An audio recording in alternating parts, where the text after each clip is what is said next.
তো আরেকটি ভিডিও নিয়ে হাজির হলাম বন্ধুরা। তো আজকে একটি দুর্দান্ত ফোন নিয়ে আমি আলোচনা করব, যেটি লঞ্চ হতে চলেছে 6ই মার্চ 2024। অ্যান্ড্রয়েড 13-এর পক্ষ থেকে এটি আসছে। তো সেটটার নাম হচ্ছে অপো K11 5G। এর র্যাম হচ্ছে 8 GB র্যাম এবং প্রসেসর রয়েছে Qualcomm Snapdragon 782G। Rear camera 50 megapixel plus 8 megapixel plus 2 megapixel. Front camera রয়েছে 16 মেগাপিক্সেলের। ব্যাটারি রয়েছে 5000 mAh। ডিসপ্লের কথা যদি বলি, ডিসপ্লে হিউজ একটা সাইজ নিয়ে আসছে, সেটা হচ্ছে 6.7 ইঞ্চেস। সেন্টিমিটারে যদি বলি তাহলে 17 দশমিক সামথিং হচ্ছে।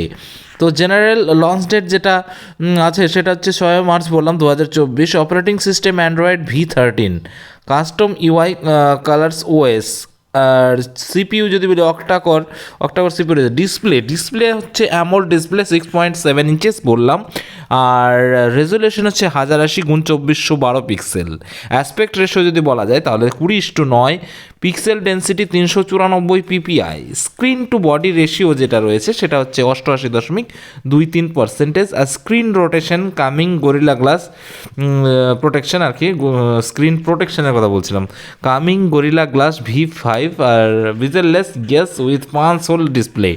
তো যারা নতুন আছো আমার চ্যানেলে, অবশ্যই চ্যানেলটিকে সাবস্ক্রাইব করে পাশে থাকা বেল আইকনটি প্রেস করবে এই ধরনের নতুন ভিডিও পাওয়ার জন্য। এবং যারা পুরনো আছে তারা অবশ্যই লাইক না করে যাবে না।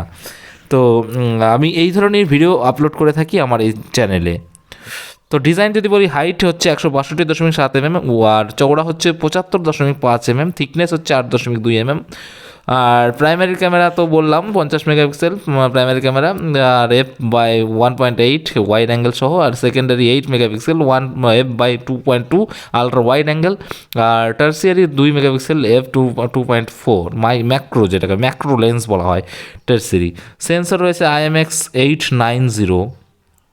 আর অটো ফোকাস আছে, OIS আছে।